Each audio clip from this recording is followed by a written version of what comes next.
That's the one thing I wanted to touch up as well. Like with this, digital technology, VR and all this, and incorporating that into sports. How do you feel like that's kind of like changing as we're progressing? Because now we are seeing these, people sitting there courtside, like not even courtside. I don't know how those VR work. Is that you sitting at home or courtside? How is that? Sitting at home, and then you have like a floor seat. Yeah, and you feel like you're right there in the game. Yeah, so basically, it's a great question. It's something that I've worked with directly with Meta, with NBA and UFC. wow. We helped them launch the Meta Quest 3, which is something that I personally sat and tested out.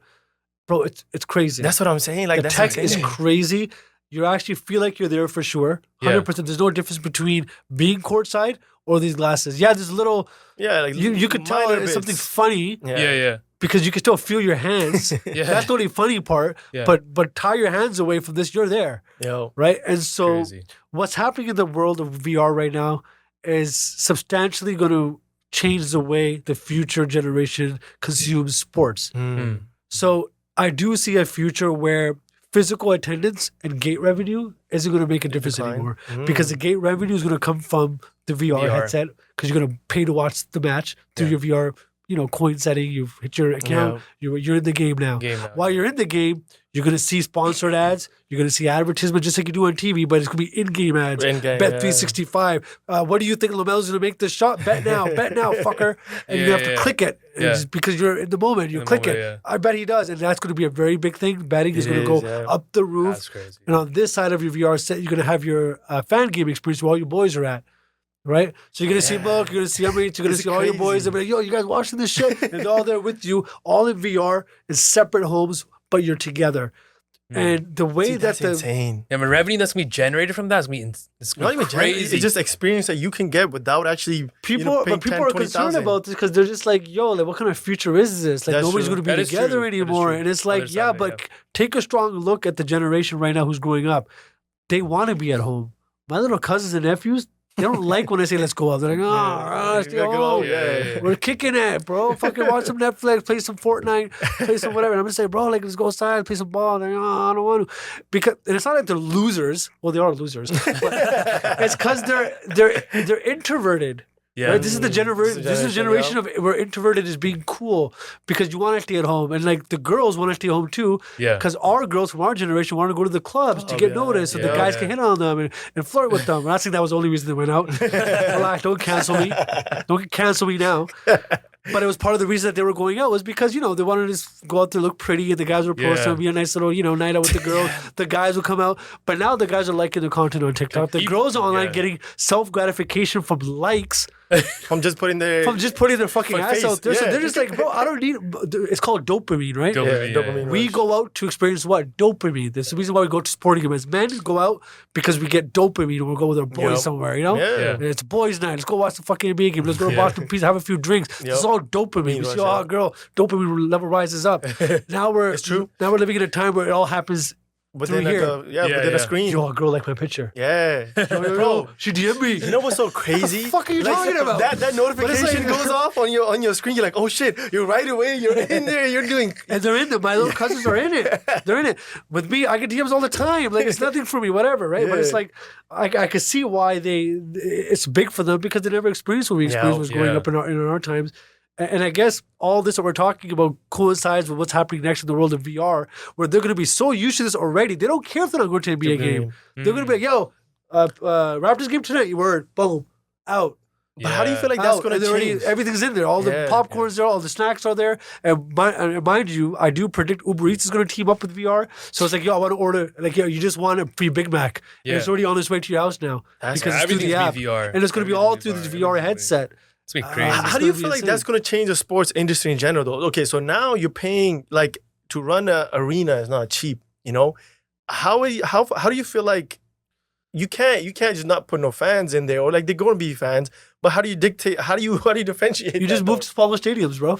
Yeah? You just see a court with a couple of fucking 18 cameras around the court. But do you think that demotivates play? Be like, yo, what am I playing for? Oh, definitely. But once again, we're living in a time where even the players growing up next generation will understand this is my job to entertain. I'm telling you, it's going to get to a very weird robotic world. And I'm not just saying this as like futuristic. It's happening now. Yeah. players already understand that the players already played through COVID. They know what it's like playing without fans. that's I was true. about to say, They're playing with screens. Like They on the understand what that's sidelines. like already. Yeah. So for future athletes coming out of college to be like, yo, bro, your next game's at this stadium. Oh, yeah, whatever, bro. I'm getting paid millions to come out of my shorts. Bunch of cameras, screens are going to be there with fans who are tweeting, who are liking, and there's going to be the same amount of noise. Damn. And they're going to be fine with it. It's fine. Let's go play. And And I how don't is it know how gonna? that's gonna be experienced. And it's gonna be smaller stadiums for sure because they don't need Yeah. 20,000 Yeah, stadiums they anymore. don't. It's gonna Yeah. be cheaper to operate I these guess, games, yeah. and the Because of the advertisers are cycle. still gonna want to sponsor them. That's true. But you know, like again, the negative impact on society though. Like, you know, one thing I battle with more kids, I'm like, you know what I can't stand these days? You go on Sportsnet, you go on anywhere. What are they talking about? You say, Scotty Barnes, over 5 assists, under 5 assists. What are we teaching the younger generation? And like the degeneracy to bet at such a Sportsnet. Kids, we watch Sportsnet. Yeah. Every kid's watching this, he's 11. We're like, your dad, what is? Let me download this app. Yeah. Now you have your iPhone, you can download the app. Kids are freaking smart these days. They can get a MasterCard, put it in, then they start betting at a young age. And guess what? What leads to a lot of suicide at a young age, which is what? Debts, gambling debts. Yeah. Is related to suicides amongst the generation between I forgot what it was.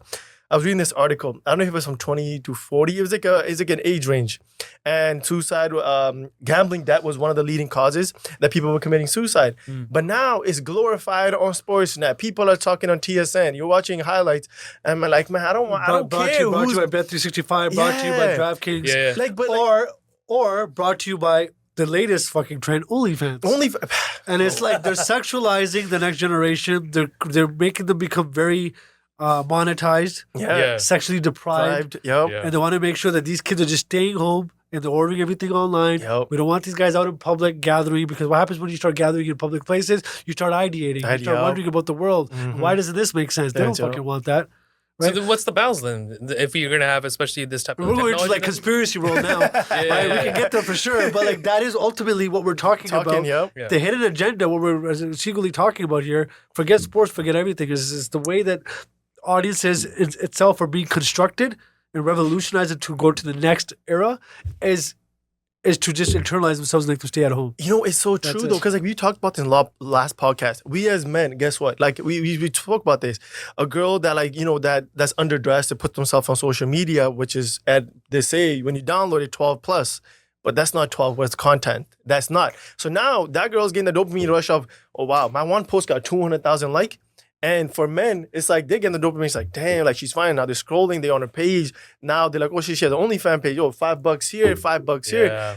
And like, where does it end? And as you said, it's like preparing a world for the change. Yeah. You know, and they've this is what been secretly they've been kind of like grooming the next generation Yup. to get used to this. Yes, Yeah. yeah. Ever since iPhones and smartphones came out, notice the trend of somebody should have this report online somewhere where I want to see a report that talks about how many kids have used their mommy and dad's credit cards under the age of 18 Yup. on these apps. apps. Because you know they say level up $1, Yeah. but the mom's credit card's already attached to the phone. So the kid's just like, bye. Bye, yup. Because the company knows we're not going to show mom too much fucking transactions. Only $1 at a time. Yep. Yeah, It kind of embeds itself in the bill when it comes. So the parents who are very strict will notice it, but generally, fucking go ahead, I don't give a fuck. They don't care. They don't give a That's shit. But so what's true. happening though? This kid is gambling. He's 9 years old, gambling. Gambling. You don't call it gambling because you call it tokens. Yeah. It's gambling, right? So they're preparing you for what's next. So when you're 16, 17, 18, now you're like, oh, I know what Bet365 is. I know Yup. what DraftKings is. I've seen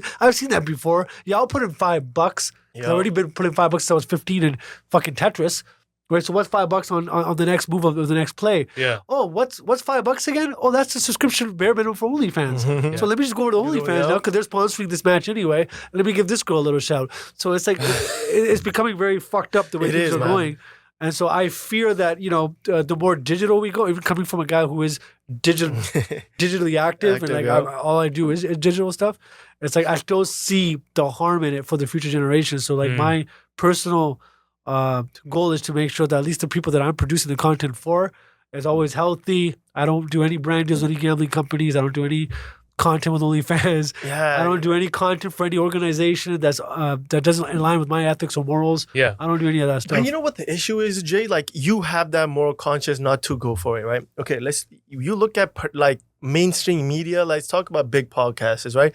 Gil's Arena, or you talk about Pivot, or these other. Club Shay I think Shay. Club Shay Shay. I think Joe Rogan. I don't think he's associated with any type of stuff. But kudos to him. He has a different agenda he wants to promote. Right. He people say, oh, he's way more woke or some shit. Like, yeah, but. When you see this day in and out, well, Gilbert Arenas is talking about like Bet 365s. They have a whole segment at the end of the thing where players are listening, be like, oh, what's your picks for tonight? So as a kid, be like, yo, they're NBA players. They know what they're talking about. Okay, that's guaranteed. I'm going to put it in. $5 not going to hurt me. It's going to happen a week after, another week after. Like you have the, the moral conscience. Like, I don't want to promote that to my audience. I don't, right? Yeah. But there comes a point, like I told Mook, I'm like, if this brand were to come, I'm like, I wouldn't do it.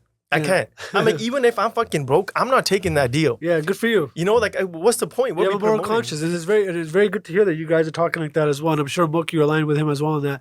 No, he has a different thought. He said he could take it. I'm like, no, Mook, we're not taking it. I'll just say yes for that. Well, no, I mean, it's a tricky barrel one because where does it stop then, right? Yeah, that's the question. Balance, It's like, okay, cool. Bet 365 comes first, offers you guys, let's say 5, 10K to set up your own podcast. Yeah. You can say cool for the first run.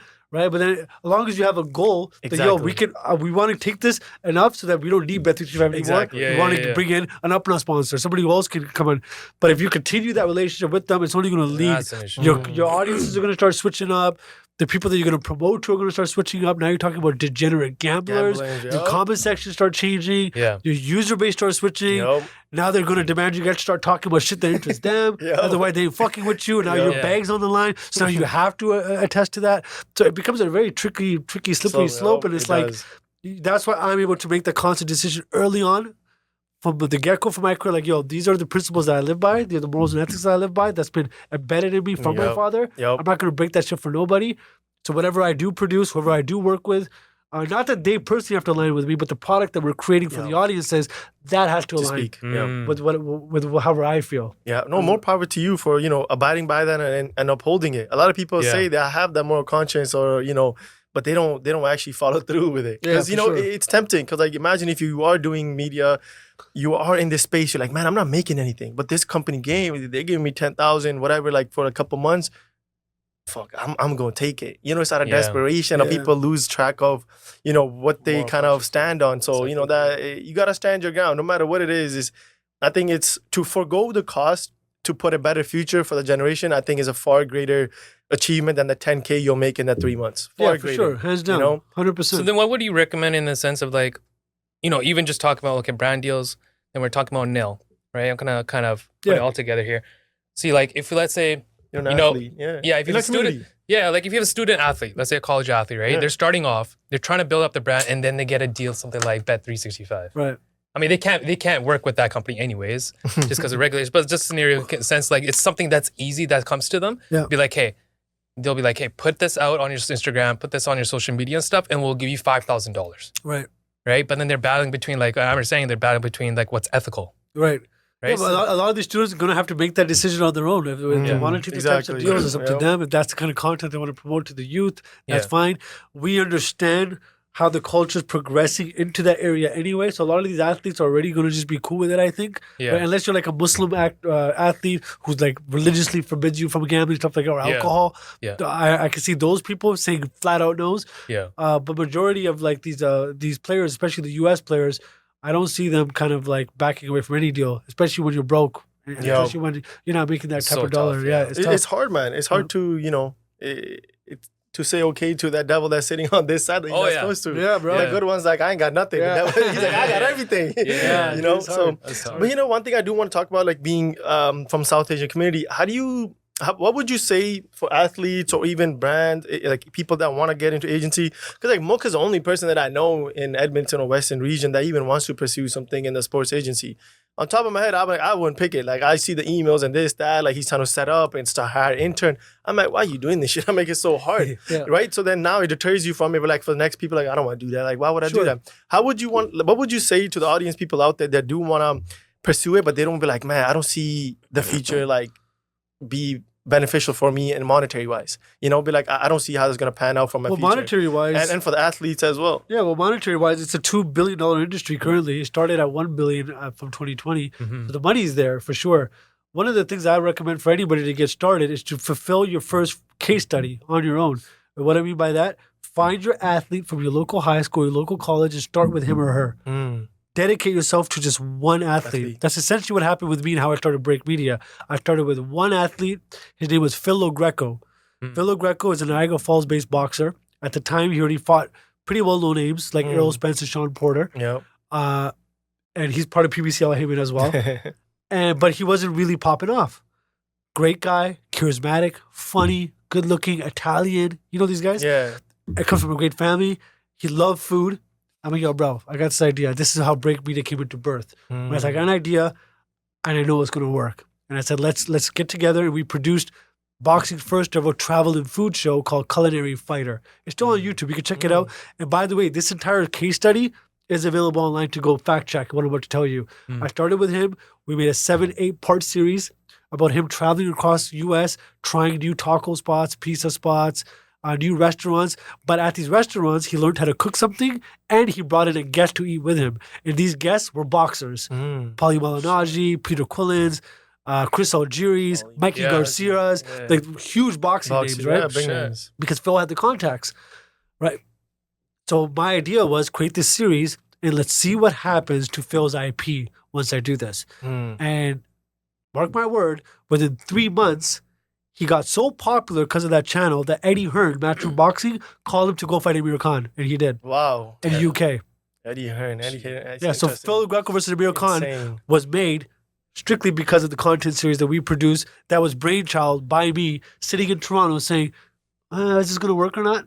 So yeah, there's your fucking answer. Yeah. It worked. And it took me literally within 3 to 6 months to facilitate everything. But you know, okay, like now the reason why I say like starting up, you name big players though, like Paulie, like Mike Garcia, like all these people. But thing is, like someone who's within like even a community or smaller athletes, they don't have you would say the grasp to even have these big names. So use local names, use local celebrities. It's all about leveraging your fan base. So if I was starting off from scratch right now, I'd go to U of T right now, and be like, yo, who's the best baller here? Cool.